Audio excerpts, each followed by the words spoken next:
10:38 p.m. makikita ang pagpasok ni Navarro sa condominium noong January 22. Bit-bit ang isang paper bag at lumabas sa second floor ng kondo papunta sa unit ni Denise. Wala pang isang minuto, pumasok naman si Denise sa elevator at dumiretso sa ground floor. 10:41 p.m. o 3 minuto mula nang dumating si Navarro sa kondo, dumating naman si Cedric Lee at makikitang mag-isang sumakay sa elevator at bumaba sa second floor, ang palapag kung nasaan ang unit ni Denise. Ayon sa NBI, makikita dito wala si Denise sa kondo nang dumating si Cedric. Taliwas sa pahayag ni Denise na naabutan ni Cedric sa akto si Navarro na hinahalay ang dalaga. We got there, it was to pick her up at around 10:30 to 10:45. When we reached the second floor, by the time we approached the door of her condo unit, may naririnig kaming mga sigaw sa loob. We thought may nag-aaway lang. So we opened the door. Fortunately, it was not locked.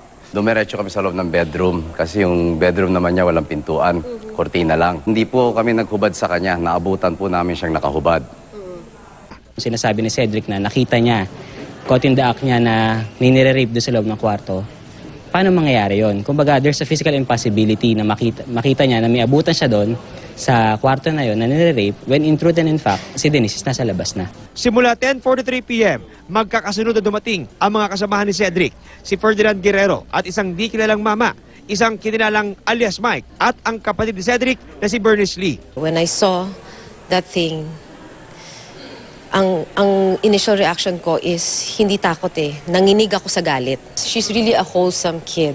Kita mo naman inosenteng inosente, 22-year-old. Yun po, hindi ko naman po alam yung mga sex pills or yung mga tablet. Hindi ko rin nga po alam yun eh. If this is God's will, God's way, para ipakita sa buong Pilipinas o sa maraming tao kung gaano kalakas na babae. Kung ikakamatay ko, kung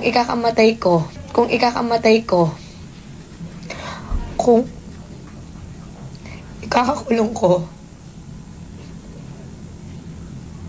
di ako natatakot.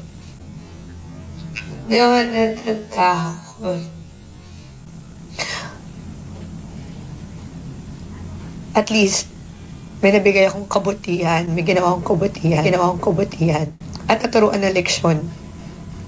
Hindi lang si Kuya Bong. 10:59 p.m., magkasamang lumabas sina Cedric at Bernice. 11:01, nakuna nang bumalik si Denise. Kasama niya noon sina Cedric at Bernice. Sa kabuuan, mahigit 30 minuto na natiri si Navarro sa condo unit hanggang sa ibaba siya ng grupo ng 11:13 p.m. The CCTV only tells part of the story and we are not even sure if the CCTV is clear, has been tampered or whatever has happened with that. You're only seeing part of it, you're not seeing the whole story.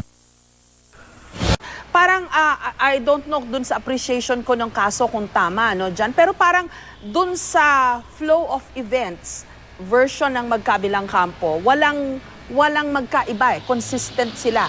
Pareho sila ng sinasabi. So I don't know if itong video nakuha nung lobby nung condominium building will amount to anything much.